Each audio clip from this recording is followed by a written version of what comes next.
Hey folks, and welcome to Typology, the show in which we explore the mystery of the human personality through the lens of the Enneagram. I'm Anthony Skinner, producer of the show. We've got another great one for you today. Our guest is Paula Faris, an Emmy Award-winning journalist. Paula previously was the co-anchor of Good Morning America Weekend Edition, as well as a co-host on The View. She is currently a senior national correspondent at ABC News and host of the popular podcast Journeys of Faith with Paula Faris. She has a book out that Ian will talk about soon, so let's go ahead and get to the host of our show, Ian Cron. Anthony, I love your voice. Well, I don't know what to say about that. Thank you very much, Ian. It's too bad the days of FM radio are gone. Yeah, Wolfman Jack and all that stuff. Oh my gosh. Casey Kasem. Speaking of characters, Tiger King, let's talk about it. Oh my gosh. One of the most entertaining, and then as it got further and further in, surreal and disturbing shows I have ever seen in my entire life. It's like I said the other day, it's like the show Cops without the cops. I mean, you just can't believe these people are out in the world doing what they're doing. It goes to show you, man, all kinds of people out there. Just when you thought everything was getting crazy, it's even crazier than we thought it was. Yeah. No, I think if we'd gone a couple of more episodes, we would have probably hit the 4 horsemen of the apocalypse. Woo. Oh, man, I've been watching a lot of Netflix, man. Oh, man, you know it. So I'm excited about today's episode. We're talking about the typing interview process. Yes. Yeah, tell us about that a little bit before we get to our guest. Yes. So I am so excited about this episode that we've already recorded with Paula. She's a remarkable person, self-aware, full of really cool, great energy. But when she came on the show, she told us, I don't know if I'm a 1, a 3, or an 8. Right. And, you know, she's a very new student to the Enneagram. Right. So whenever you start an interview that way, you know that you're going to be spending some time trying to zero in on what that person's type is so that you can, help them potentially or enter into a deeper conversation about what that type is like. Right.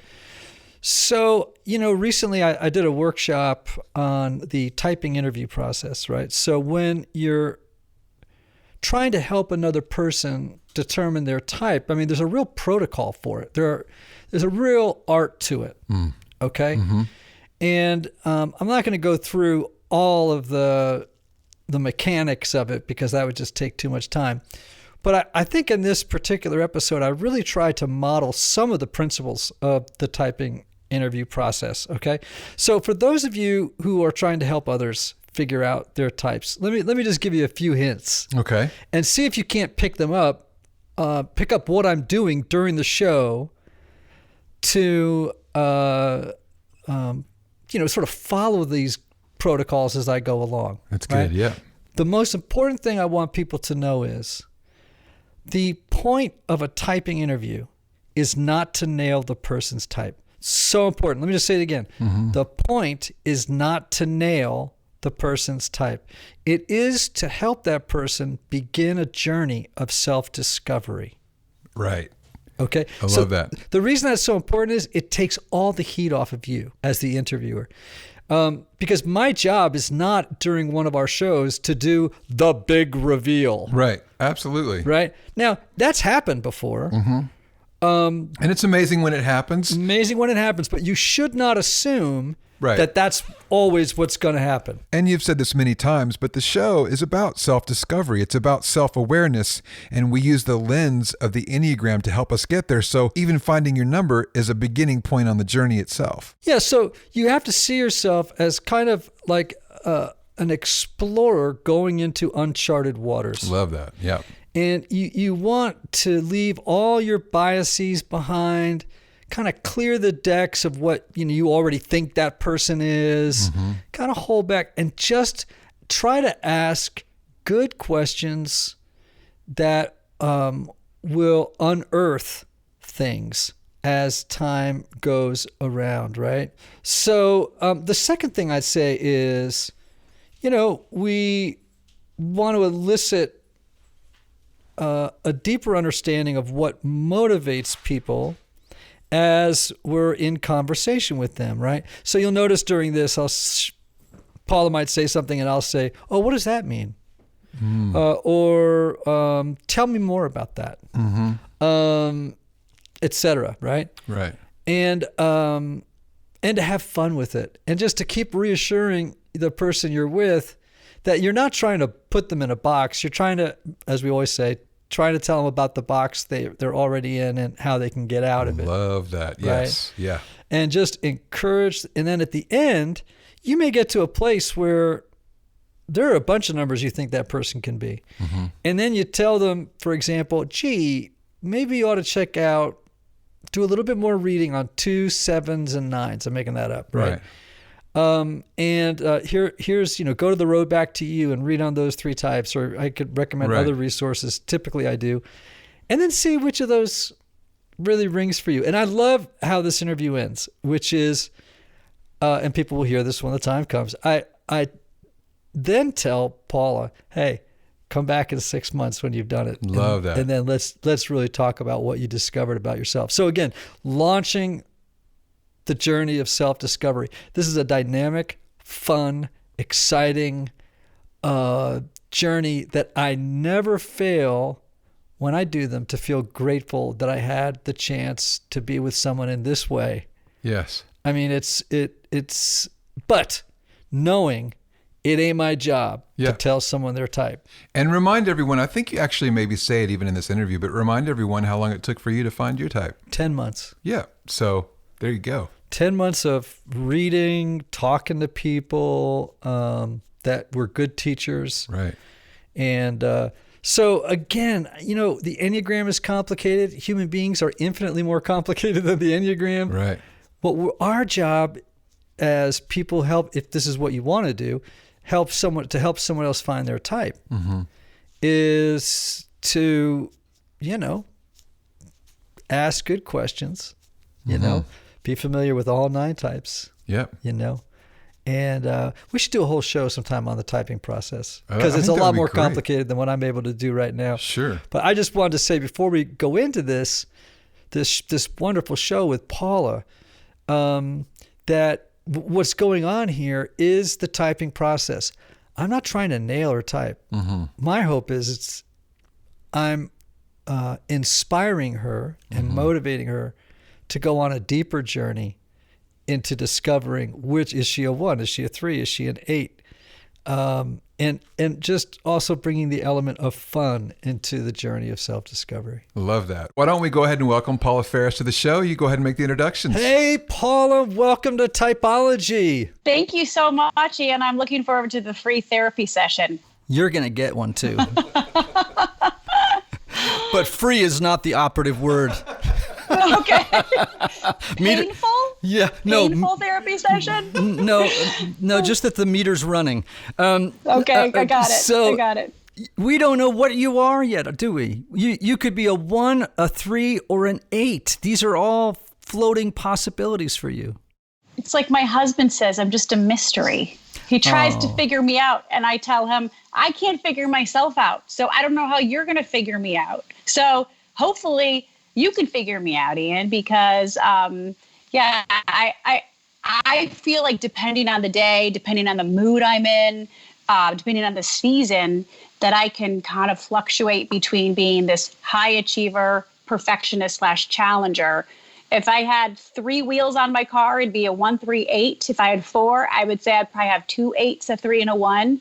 The older I've gotten in life and more mature and wiser, I don't know if those last 2 things have happened, but definitely the older I've gotten in life, I feel like I'm more of an 8 because I'm more confident in my skin. And while I've always wanted to be that person that, while I've always kind of seen myself as that person that questions and challenges authority, sometimes a little too much, I haven't always been the confident enough to walk into that area. So while maybe I've seen myself as more of an 8, I haven't felt confident maybe until the last 10, 15 years of my life or so, if that makes sense. Yeah, absolutely. So here actually may be a way of getting to the solving the mystery of Paula Faris. How are you responding to the coronavirus madness we're in right now? I think it's insane. I think it's a little overboard. I am not the type of person, though, and this may speak to my personality. I don't get freaked out by things. I like challenge. I like risk. And I think that the people I think there are a lot of folks, yes, this is going to affect us in a multitude of ways. And I don't want to sound insensitive to that, because I understand that people are going to look at life and job, career, who they are in such a different way. And I think it's an opportunity for us as a country to unite instead of divide. But I'm not the type of person that has loaded up on 75 rolls of toilet paper. I'm not scared. My philosophy is we've all been exposed or probably will be exposed to it. So guess what? The best thing we can do is stay calm. And that it's one of those things where so much of it is out of your control. Yes, we can control how we wash our hands and how sanitary we are, but I can control the way that I respond to it. I'm not going to respond in panic. I'm going to try to respond in peace. I'm going to try to respond to the fear with faith. To the crises, I want to try to respond, with calm. So I'm a big believer, and you can't change the circumstances around you, but you can change and you can control your attitude to it. And I think attitude is 90% of the formula. You just had an interesting statement. You said, I like challenge and risk. Yeah, I do. Tell me more about that. I'm not afraid to, well, on some hands, my biggest fear is failure. I have found that I like change. I don't like complacency. I say I'm content, but I'm not complacent. I get bored with things very easily. I like to be challenged, or I feel a bit lethargic. I like to press in and I like to be challenged. I like to challenge others, and I like to be challenged. I feel like that's where you get to the gold, and that's where you get to the good stuff. And I'm not afraid to take a risk. I mean, we've moved. You look at my life. I grew up in a small town in Jackson, Michigan. I moved away for college. My husband and I have moved several times. We moved from Dayton, Ohio to Cincinnati, Ohio to Chicago to New York. So we're not afraid to take risk, but we're not going to take that risk if we don't feel like God's in it. So if we don't have a peace about it, we're not just taking a risk to take a risk. We're going to pray about it, and we're going to seek godly advice. We're going to listen to God. We're going to be still. And if we feel that we're called to do something, then we will go, even if it doesn't make sense to anybody else, but we feel that deep peace within our spirit that it's the right move to make. Oh, Paula Faris, we're going to have a very rich conversation here. This is going to be so good, because you have already said a number of things that I'm like, well, it could go this way. It could go that way. This is going to be good. Meaning bad?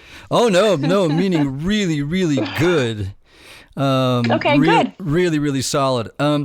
Okay, so before we get into trying to figure out, and nailing down what your type is for sure, because I think that'd be really helpful and fun for our folks too.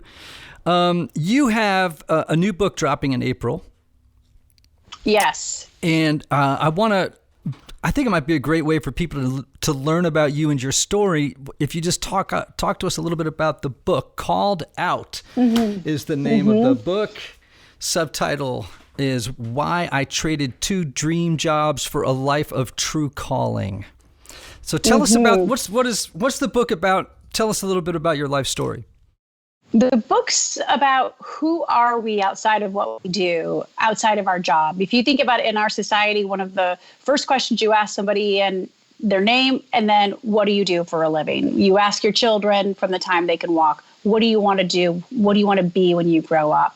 It's baked into our society that our value is our vocation. The book, to me, is about how I was high charging at the top of my game, at the height of my career, and I burned out. I was leaning into everything the society told me that I should lean into, my work, my vocation, my calling, my career, and I just flamed out. I took a good look at everything around me. My relationships were failing. My health was failing.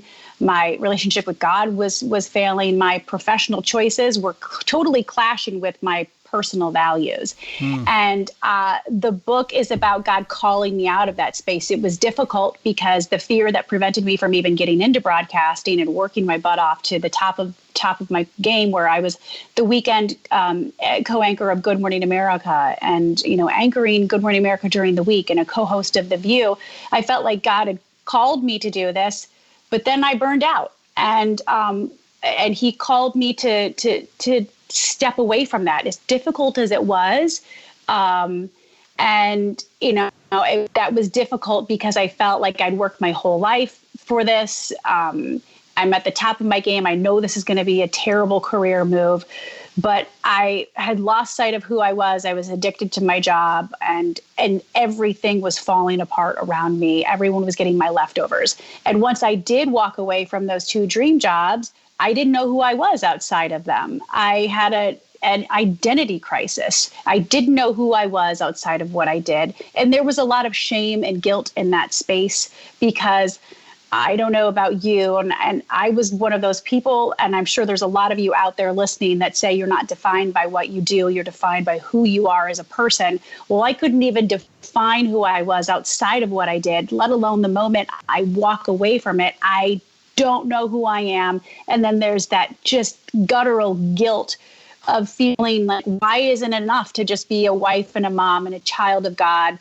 It's not enough. I need to be attached to something. I need to be attached to this accomplishment and this spotlight and this achievement. And so the book's about God calling me out of the space and then working through that darkness of not knowing who I was outside of what I did and finding what true calling is all about. Wow, thank you. That's both powerful and revealing. You have helped me hone in a little bit maybe on what your Enneagram type is. And by the way, it's not unusual for, I think, numbers like 1s, 3s, and 8s to kind of get into the mix and gets a little fuzzy to figure out which it is, Okay. So just by way of helping you as a new student of the Enneagram to see the picture, all of us contain all 9 numbers. Okay. So you have all 9 numbers within you. What determines type isn't so much what you do as by why you do it. What motivates you? So, what drives you? Yes. Okay. Yeah. What's your unconscious motivation? What are the unconscious strategies you're using to get what you want and need in life, right? Okay. And we've been doing it since we were little babies, right? I mean, part of it's temperament and disposition, part of it's cultural, part of it's familial, part of it's, it's a soup of factors that come together to create the unique people that we are. I think, let's just go through the unconscious motivations, because you say 1, 3, or 8. Yes. And I was going to say in one sentence or two what the unconscious motivation of each of those types is, and you tell me which of them you most identify with. Okay? Okay. All right. So for the Enneagram 1, the perfectionist, their unconscious motivation is a need to perfect themselves, others, and the world. Okay? Okay. For 3s have a compulsive need to succeed, to appear successful, and to avoid failure at all costs. I would say I'm the 1 in 3 on that one, not so much the second aspect of it. Okay. Then on the 8, it would be a need to assert control and strength over the environment in order to deny and mask weakness from themselves and others. Okay.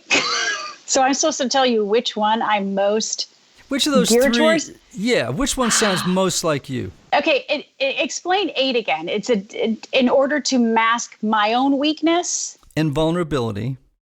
Okay. See, I don't mind being vulnerable. Like, I think I'm an open book, but I don't like appearing weak, and I don't like to fail. My biggest fear is failure.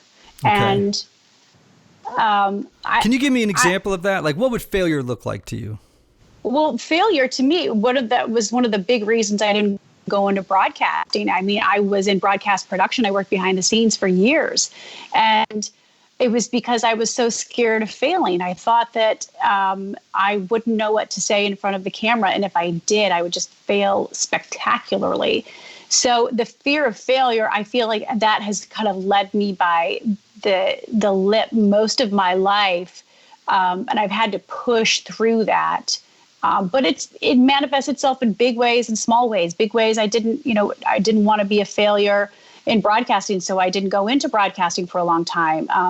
But not trying out for the tennis team because I was scared of failure. Not doing little things because I'm scared to fail.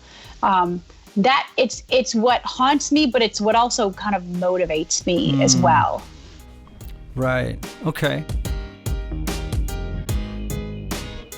Hey, Typology friends, I want to take a minute to thank our sponsor, HelloFresh. As America's #1 meal kit, HelloFresh delivers easy, seasonal recipes and pre-measured ingredients right to your door. And I have to say, from personal experience, the meals are delicioso. They're delicious. Andy and I have been able to break out of our dinner rut with HelloFresh's 23-plus weekly options, including easy lunches and add-ons. There's really something for everyone. Everyone like my friend Anthony. Oh, we love HelloFresh, Ian. It cuts down on all that meal prep and planning. We don't have to go to the grocery store. It comes right to the door. The meal is on the dinner table in 30 minutes. Saves all that time. We love it as a family. What I really like about it is how flexible HelloFresh is, too. It's easy to go online and change my delivery days, my food preferences, and even skip a week whenever I need to. And right now, Anthony. Yes? HelloFresh is providing our Typology listeners with a special offer. Ooh, tell us more. Just go to HelloFresh.com/Typology10 and use code Typology10 for 10 free meals, including free shipping. 10 free meals? Mm-hmm. Oh my goodness. That's HelloFresh.com/Typology10 and use the code Typology10 for 10 free meals, including free shipping. Get on it now. So, let me just ask you, I'll just run you through some questions. How's that? Yeah, that sounds great. All right, here we go. Let's do that. So, have you ever been told you're too blunt or aggressive? Yes. Do you want to stop and think about that? Nope, not at all. I remember, my nickname growing up was Paula 20 Questions. And I've always just been innately curious, but our dear friend would come over, and every time she came over, I would say, I want to go through your purse. I was like 6, 7 years old. And every time she came over, I confronted her about the cigarettes in her purse and told her to stop smoking because it was going to kill her. I'm kind of, it's just baked into me. I can't escape myself, even though sometimes I would like to. All right. Well, then let me ask you this. This might be for a broadcast journalist kind of a rhetorical question, but do you kind of enjoy verbal skirmishing or sparring with people just to see what they're made of? Yes. Yes, I do. In the same breath, I do. I like to, and with my podcast, I have a faith podcast. I love to bring different faiths and different people to the table, because I think we are so scared to talk to people that we disagree with. But what I want to do is bring people that aren't like-minded. I love a lot of my friends. Our ideology doesn't line up. I like that. I like the challenge. I like them to challenge me. I like to challenge them. I think we have to be ready to answer for the hope that's within us. In order to do that, you need to really dig in why it is you believe what you believe, but at the same time, have a healthy respect for other people. So yes, to that question. All right. How do you typically express your anger? Are you someone who is, when you're angry, you're just openly okay with expressing it? Do you tend to repress it? What do you do with anger? What's your relationship like with anger? Would you like to get my husband on the call? Because he could probably give a great assessment of it. No, there's no hesitation. We don't go to bed angry. We work it out. And if there's something bothering me, my husband's he's the calm, collected type. He's like, just wait on it. And I'm like, no, I need to get it off my chest now. I need to figure it out. I've sent emails in haste and regretted sending them. So yeah, that's my type. I need to take care of it now, because it will consume me if I don't try to resolve it right away. All right. Well, so here's another. But that said, once it's done, it's done. I don't care anymore. Let's move on. Stop beating yourself up. Stop beating me up. Let's move on. Okay. So you can express your anger and move on. But has anyone ever said to you, okay, we had this argument, and then they come back to you 2 days later and you're like, what argument? That wasn't an argument. That was just a conversation. I mean, in other words, totally. They felt Yeah, they may have felt threatened by it. And I was like, this is just a conversation. I like the discomfort. I don't mind it at all. I mean, I worked on The View, for God's sake. So I kind of revel in it. I revel in being challenged, and I revel in challenging other people. But I also revel in respect. I think that that can coexist. Like, you can coexist with dissent and respect. That's all works together. Yeah, I love that. So are you a detail-oriented person? Yes and no. I can get caught up in the little details, but I would say more often than not, no. I'm kind of a go with your gut person. Okay. If I don't have a good feeling about it, then I'm not going to dig into the details. I've never read a manual in my life. Like, I just don't understand them. I need pictures. I need someone showing me how to do it. I don't like manuals are not my thing. So right. Well, so you're not a micromanager. You're a macro manager. I would say so. Yes. I mean, I now there are things that I can get hung up on, but like, I want to make sure my kids take a bath and brush their teeth every night before they go to bed. Like, so, and I will like wake them up if they haven't brushed their teeth. So there are little things I can definitely get hung up on. I think that maybe because I'm very stubborn, and when I get something in my head, it's hard to remove it. But detail oriented, I wouldn't say terribly so. No. Right. Okay. And so are you wary of people who are super nice? Yes, I think part of that is my profession. So some of it is baked into my DNA, but part of it is I'm skeptical because of the field that I work in, and I'm just trained to be skeptical. But I do like to believe the good in people. I like to believe the best, and I'm the type of person where I can be hard on people, but I will always give them the benefit of the doubt, and I'll try to work through the situation. I believe there's a resolution for virtually everything. I think I believe that you can resolve just about everything. And getting back to what I do for a living, you talk about challenging people. My philosophy has always been, when interviewing, I can ask you any question I want. There's no question off the table, but it's just a matter of how I ask it. And I will ask, if it's a really tough question, regardless, I ask my questions respectfully. I had a conversation with my 8th daughter the other day, and she so impressed me. She learned the Enneagram from me when she was in her late teens, and I always say to her, I cannot tell you how much I envy you, because I wish I had known I'd had the self-awareness and the self-knowledge that you have as a result of the Enneagram, And she's a very strong woman, a very strong woman, right? She is fearless. I mean, I laughed when kind of laughed, but you can imagine when your daughter tells you she's going to, Jordan and to live for 3 years, and Syria is next door, and you know what I mean? And it doesn't even dawn on her that something could go wrong. I mean, she's fearless. And I love what she'll do sometimes. She's very much a social activist, because, 8s are very concerned with themes of justice and fairness. Really concerned with justice and fairness and defending the underdogs. Yes. Right? Yep.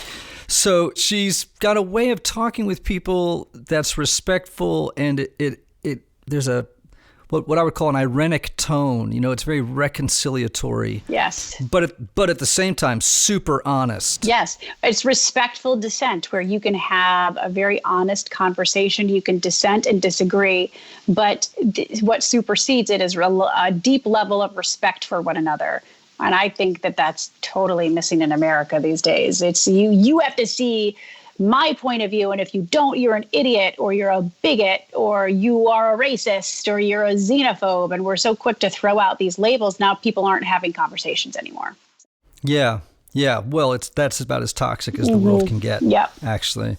And hopefully, who knows, maybe the coronavirus will go a long way to, or in some way, soften and warm our hearts toward one another. That's again. what I'm hoping. We're all in this boat together. And we've been divided for so long. Here's something that can unify us if we do it the right way. Yeah, for sure. I don't have any doubt about it. Okay, one last question for you on this. Do you make decisions fast from the gut, or do you take a long time and deliberate? It depends. Is it a prom dress or a wedding dress? Here's what's going to happen. I'm going to like the first dress I try on, and then I'm going to try on about 10 others just to make sure. And then I'm going to come right back to it. But I know in my heart, typically a decision, I'm going to go with my gut type of person. And many times that my rationale may seem irrational to some people, but I go with my gut. I pray about it, and I wait for a peace from the Spirit. I allow God to speak to me through songs and sermons and scriptures, through dreams, through other people, trusted people in my life. But I contend, I don't like wavering and waffling. Like, let's just make a decision. Let's just go with it. So I definitely lean towards a go with your gut, rash decision maker. Well, I think what I'm hearing so far between 1, 3, and 8, right, is I would now hunker us down again. And for people listening, I never tell people their type, right? What I might do is say, well, pay attention to this, read up on that, because it's really, the Enneagram is a self-verifying kind of an instrument, right? Okay. Only you know your type, okay? You don't have the characteristic features of a lot of what I would call one-ish qualities. You know what I mean? So let me just sort of give you an example of that. For example, are you someone who gets angry when people break or bend the rules? No. I kind of feel that many rules are meant to be broken. I think I can just stop right now. Yeah. I think we can throw one right out the window. Yeah. Did you all? Unless you're talking about making sure the kids are bathed and they have their teeth brushed at the end of the night. And then I'm like, nope, we have to do it. And my husband thinks I'm so militant about it, but yeah, but there are things I get hung up on every now and then. So everybody's got things they get hung up on, right? But okay. I mean, do you flip out if they don't fold the towel correctly and hang it up on the towel rack just right? No, I'll do it myself. I'd rather do it myself. Okay. All right. And that's why my husband says, if you want the laundry done a certain way, then just do it yourself. I'm like, okay, I will. So yeah, I'll just do that. I take initiative. I'm proactive. I'll jump in there. And if I really want it done my way, right. But if I want it done my way, I'll do it myself. Right. But do you recognize that there are lots of different ways to do things and yours is just one of many? Sure. Yeah. I do. I respect that. Yeah. There's different ways to do the laundry or to load the dishwasher, right? Yep. There are. But right. I do like to fit as many utensils and plates in as possible. And I am known to dismantle what you just did just because I like to challenge myself and see if I can fit some more stuff in there so I don't actually have to do the dishes. So right. Okay. But But that's not something where people are going like people, gosh, can we ever do anything right for you? It's like people don't feel that way around you, do they?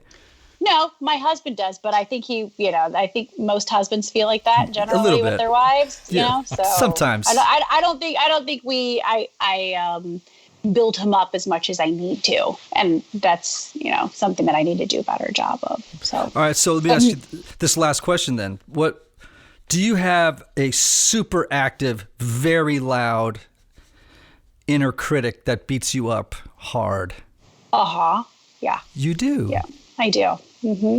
Yes, it's weird. I'm telling you, and I think that's the fear of failure. That's the critic that I have had to overcome. But I feel like the older I've gotten, that critic has moved further and further in the rearview mirror, or further and further behind me. So, but for so long, it's that critic saying you're not good enough, you're not smart enough. And that's just fear, I think, in general. But I think fear manifests itself in so many different ways. The older I've gotten, I will wrestle with fear and the fear of failure, but it doesn't paralyze me like it used to. Did you used to procrastinate doing things because you were afraid? No, I procrastinate because I feel like my energy, I can't like totally focus until the very end. And then I'm like, yes. And I think that's why I like TV, because there's like these hard deadlines and you have to be ready to go, during your live shot. And there's no room for error. And I feel like that's when I'm on top of my game, is the last second. So. Right. Well, this is fantastic. I mean, you do have qualities of 1, 3, and 8. You're definitely in what we call, what it seems to me, it feels to me like you're definitely what we call one of the assertive types. Or I'm tripolar, is what you're trying to tell. You're tripolar? Yes, you're tripolar. That's great. 3 personalities. Well, one of the things that can happen with 8 women, I think, early on is, we live in a culture that actually, if a man is an 8, a strong challenger type, everybody worships them, right? That's what a guy's supposed to be. When a woman is an 8, people call them a bitch. Yeah, it's true. And so a lot of times women early on, like my daughter, I think, went through long periods of self-doubt, but wouldn't show it to anybody necessarily. Sure. I mean, on the outside, strength. But on the inside, should I, shouldn't I? Is this the right thing? And I think some of that had to do with age. I also think some of it has to do with culture. Like, a woman should know, a woman should be soft, nurturing, deferential. These are all those sort of stereotypes. Thankfully breaking down. That's an interesting point, because you look at my upbringing, it was a very fundamentalist evangelical upbringing where like my mom thought that I should be home with the children and she would tell me you should be, home with the kids and not working. And so much of I felt like who I was kind of bucked that traditional fundamentalist Christian upbringing, not bucked my faith. I still believe what I believe, but even in the faith circles, the evangelical college that I went to, they don't have a lot of females. I don't think they have any females teaching in the Bible department. And I think that's a huge injustice. And I told them I won't go back and speak until they do, until things change. There are certain women, they don't believe that women can preach. And I think that that's a load of crap. A large part, I think part of it was just battling this, not the stereotypes, but just battling my own internal DNA with the circumstances and the belief system that I was raised in, if that makes sense to you. Oh yeah, totally. Hey everybody, one of the lessons I've learned over the years is that not everybody benefits from a traditional 50-minute counseling session. And this is why some people can go to couples therapy or personal counseling for a long time and never really get anywhere. This is why I'm such a believer of intensive counseling and my friends at Restoring the Soul in Colorado, created by my longtime friend Michael Cusick to help couples or individuals experience deep change and half-day blocks over 1 or 2 weeks. Now listen, if you can't wait months or years to get to the bottom of an issue or to experience breakthrough, you need to get in touch with my friend Michael and his extraordinary team of counselors at Restoring the Soul. If you're looking to get out of the rut you're in, but can't wait months or years, call Restoring the Soul today for a free consultation with Michael's staff. Call 303-932-9777 and learn how their intensive counseling process can help you. As a special bonus, just for Typology listeners, make sure to visit www.restoringthesoul.com/typology to download their PDF called 5 Ways Unaddressed Trauma May Be Derailing Your Relationships. Your IEQ-9 test came back as a social 8. Am I correct? Yes. I believe that's what it said that you were.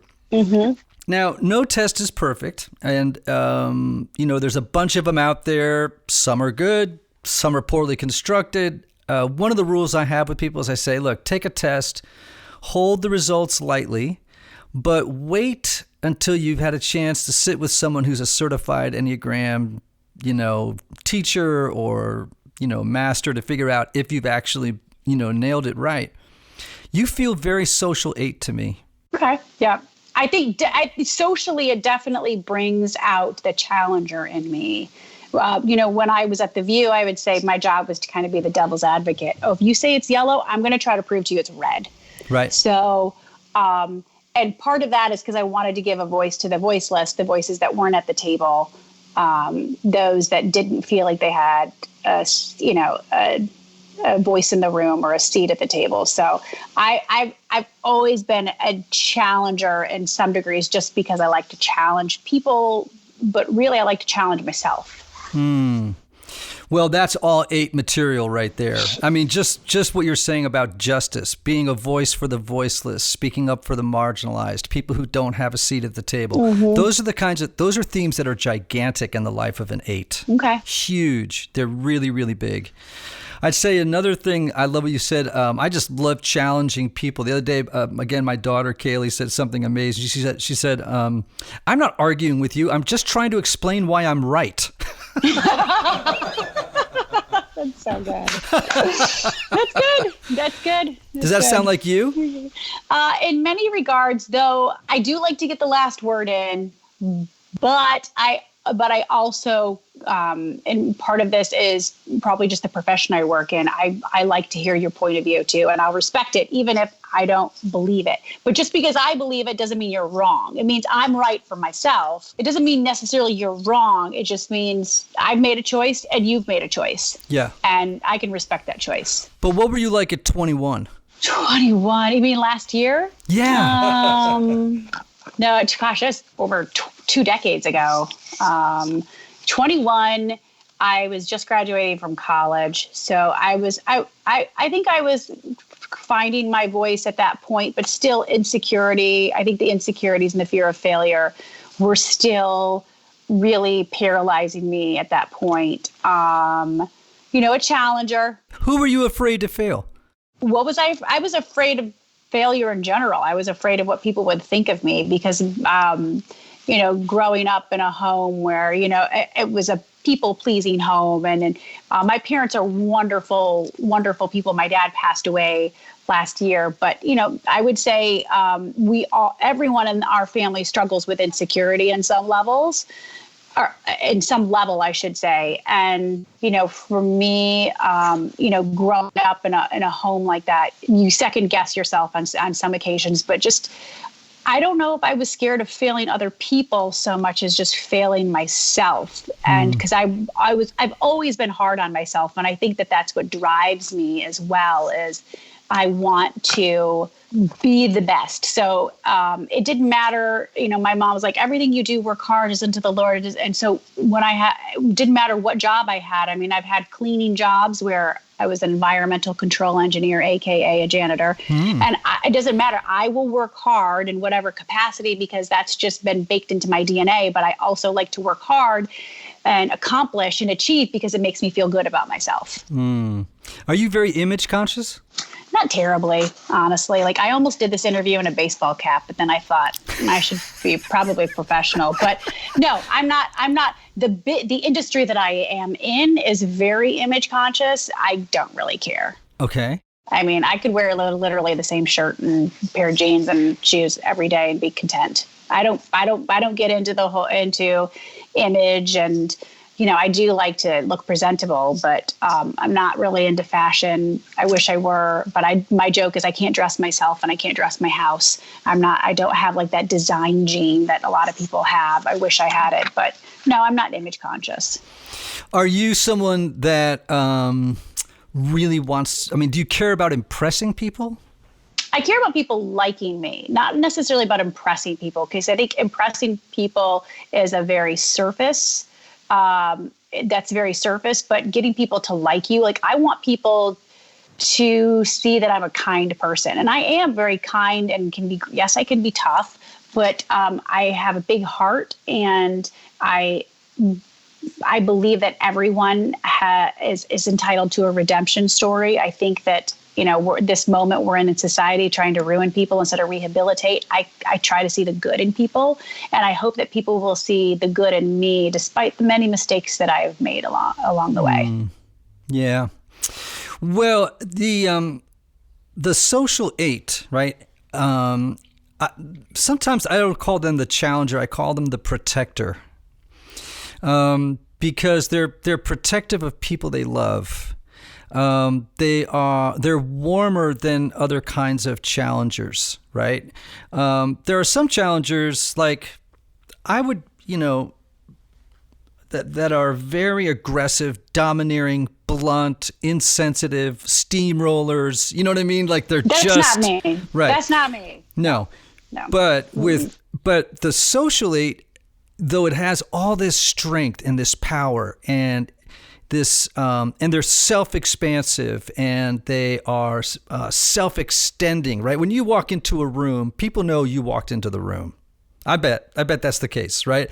When you walk into a space, people can go, "Oh, a large energy just entered the party," they can just feel it, right? And that social eight, though, has a more nurturing quality to it.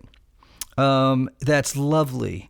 That it's almost like, have you ever seen, I can't remember the name of that movie about the like you ever had a coach as a kid who you loved to hate and hated to love because you knew that they were so for you, that they could get right up in your face. Oh, I know what it is. Have you seen the show Cheer yet?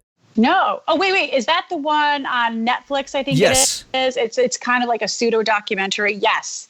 Okay. That coach, the female coach. Yes, I think she's right? I think she has a social eight quality to her. Okay. She's intense. She's strong.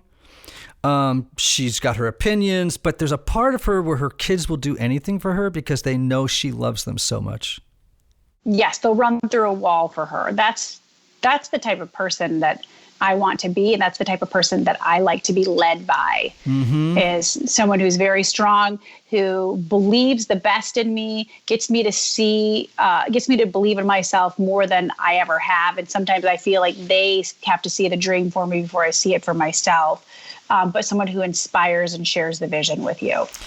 So if I were you, I would continue to really research social eights. Okay.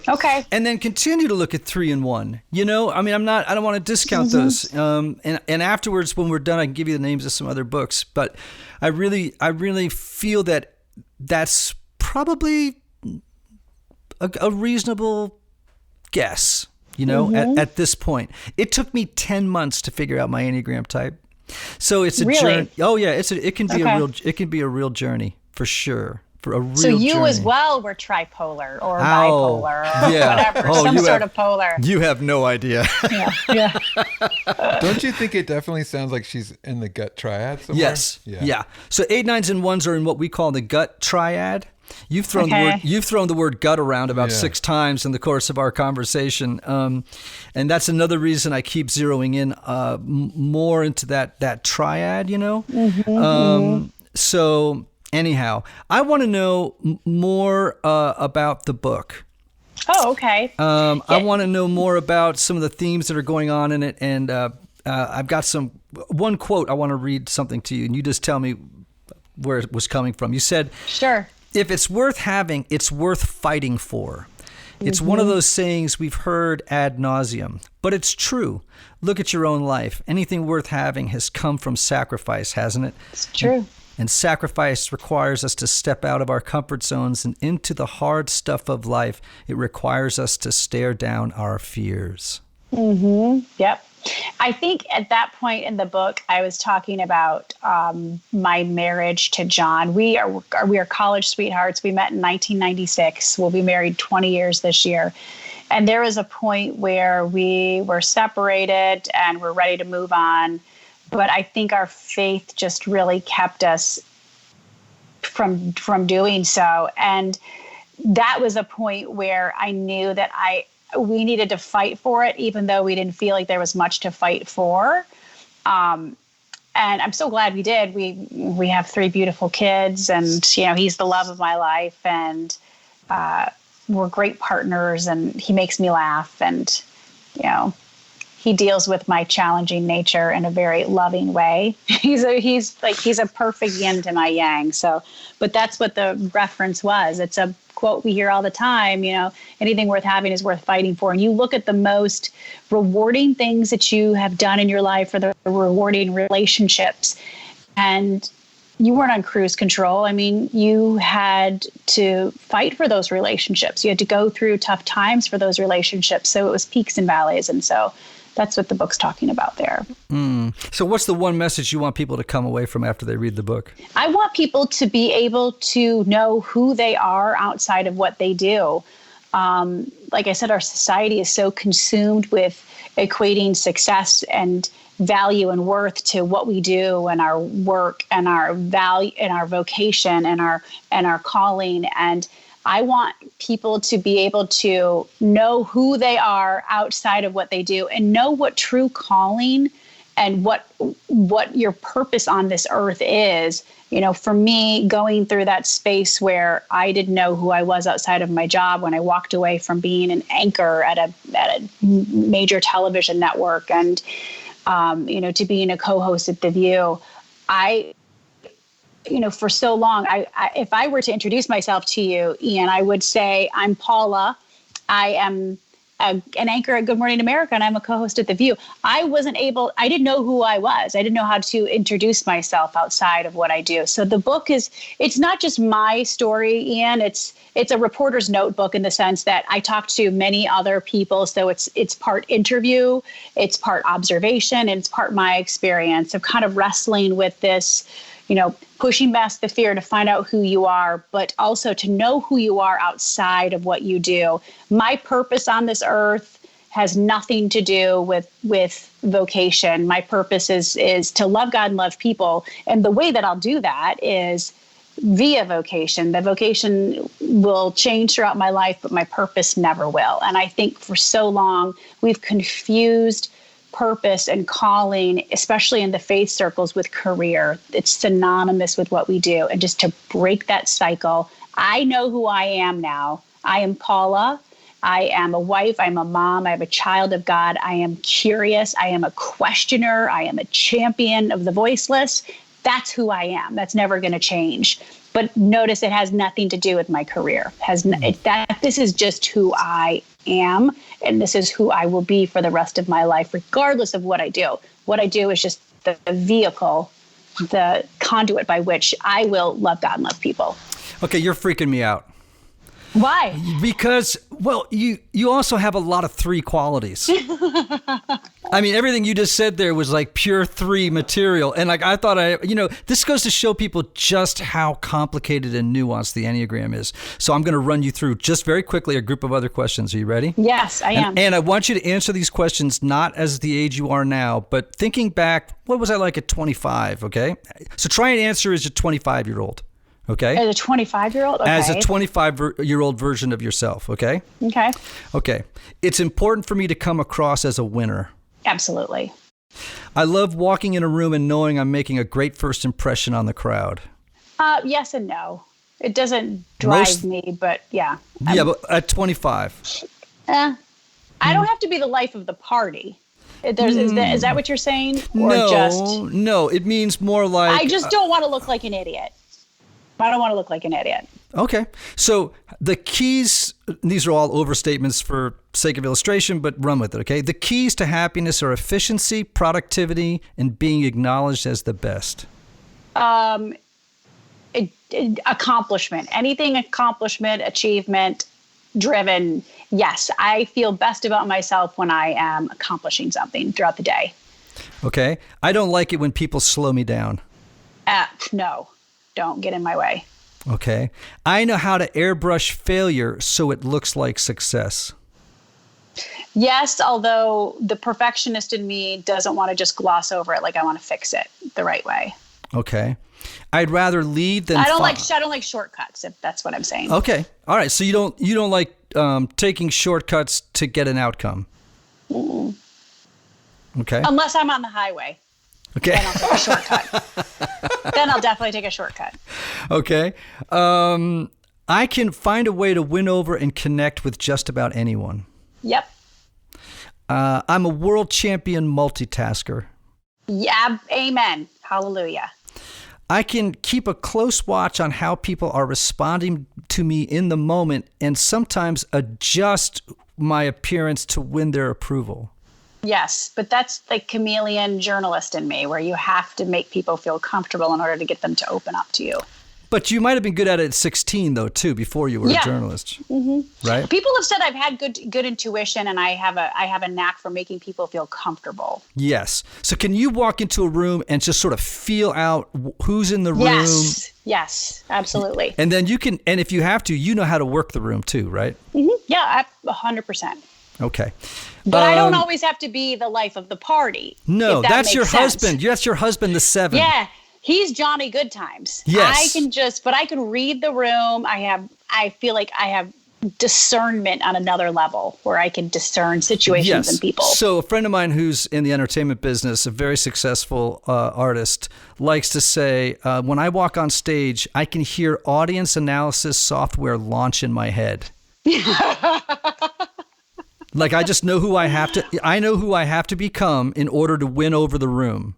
Yes, but that's not admitting any sort of inauthenticity. That's just knowing how to tap into people. Okay. All right. Is it hard for you to go on vacation and not take work along? Yeah. I mean, although I've been getting better and better at unplugging, but it's hard for me if I've got something on my mind and I have to do it. Otherwise it consumes me. All right. So, when you were 25, was it hard for you to name or access your feelings? I mean, were you just driven, sort of a type A, go, feelings slow me down, don't want to spend too much time there? I've never been like super emotional about things. Like for instance, I had a miscarriage a couple of years ago, and I write about it in the book. And one of my coping mechanisms is work, which is not healthy, but that's how I cope. I don't really, like I said, if something's bothering me, I'll deal with it and I'll move on, but I don't like ruminate in it, and I don't get overly emotional about things. Maybe I'm a little calloused. I don't know. I'm not saying that it's healthy, but it's definitely my approach is just to deal with it and move on. And I tell my kids, I'm like, suck it up. You're fine. We'll be okay. Right. Don't feel sorry for yourself. So I don't feel sorry for myself. Do you ever feel like a phony? No, I'm authentic. Have you always felt that way? I didn't feel like a phony, but I did feel like I think maybe early on in my life, like probably like those formative years of junior high and high school, I was really trying to figure out who I was. I was a follower, but really I think I was a leader, and I just didn't know who I was. But I don't think anybody really knows who they are, in their teens and early 20s. It kind of evolves. So, but no, I feel like I'm kind of like, most people, when they meet me, they're like, you're exactly like I thought you would be. I'm a very authentic person. I don't change necessarily. I will change my approach to get somebody to warm up to me, but that doesn't change I'm not going to change who I am or my core values. What you see is what you get. Okay. So I would say you're a 3 or an 8. And we don't have enough time for me to tease out the nuances to know, okay. you know what I'm saying? But you bring a lot of 3 and 8 energy to the table. It's fascinating to hear you. And part of it may be,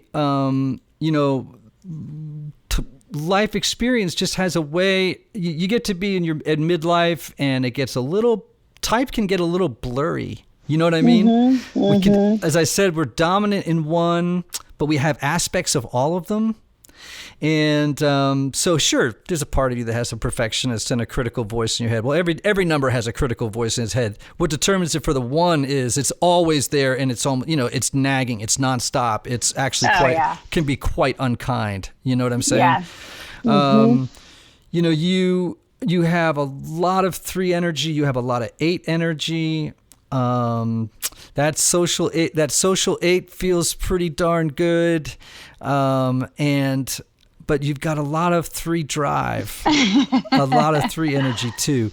So it's fantastic. I mean, I love when we have conversations like this with people where we're trying to see the complexity of how human beings are made. Mm-hmm. Let's talk for a minute about your podcast. I want to close up by talking about that a little bit. Oh, sure. Tell people what it is and what you're trying to accomplish on it. Yeah, so we've done 3 seasons. It's called Journeys of Faith. I started this podcast, when I walked away from my 2 dream jobs. I opened the book by the first line of the book is there's no rational way to kill your career. And this is when I'm having a discussion with the president of ABC News, and I tell him that I want to walk away from anchoring weekends and I want to walk away from The View, even though I know it's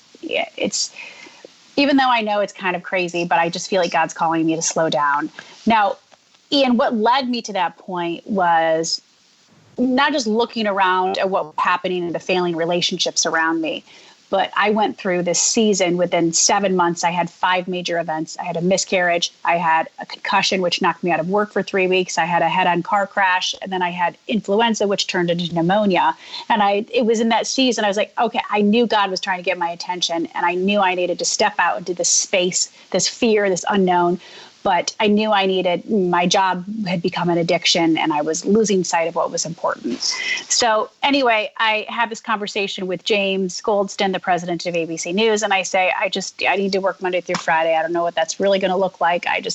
I'll be a general correspondent now. And I would like to launch a faith podcast. So where I can, an opportunity to talk to influencers and newsmakers of many different faiths about what they believe and why they believe it, how it gets them through the ups and downs of life. Because I know without my faith, I would be nothing. I would be an absolute wreck. I don't even want to think about it, honestly. So I wanted to give people a mainstream platform outside of the nuanced platforms, the Christian broadcastings of the world and the other magazines, maybe from the Muslim world or from the Jewish world. I wanted to have a mainstream platform where I could talk to newsmakers and influencers about their faith. And I just did a season with politicians, Republicans and Democrats, about how their faith influences their policy and their person. So it's been really great. I think it's part of my nature is to challenge people, but that means challenging myself, and I want to learn about other people. I think it's important to set an example that you can agree to disagree, and you can do so with absolute respect for one another. But you can also learn, and learning about somebody else's culture and tradition and what's important to them doesn't mean that I'm forsaking what I believe in. It means that I'm listening and I'm respecting them, and it breaks down walls of ignorance and bigotry because you're learning what's important to them and you're showing up as your true self. And I think authenticity is very important. I show up as my true self at work. People know, what I'm about, and I want to know what other people are about. I want that to embolden them and empower them to come to the table who they are, unabashed. Interesting. Well, Paula, this has been a really cool conversation. Yay! Yeah, I have loved being on it with you, and I wish if we'd had another hour, I think we could nail this between a 3 and an 8. There's so much 3 energy, and there's so much 8 energy going on at the same time. Sometimes you say things. I mean, I have whiplash right now because you'll say one thing, and I go, "Oh my gosh, that's so 3. I can't." And then you'll say something else, and I go, "Well, now we're thrown into the 8 territory." And I love that because people are murky. We are a mystery. And learning to understand ourselves and know ourselves is a process. It's not something, we can figure out in 5 seconds, So you spend some time in 3 and 8. And here's what I want you to do. I want you to spend a little time just checking out 3 and 8. Just do a little bit of reading on 3 and 8. And anything you recommend? Anything you'd recommend? Well, there's my book. Well, I mean, the road back to you. That's a given.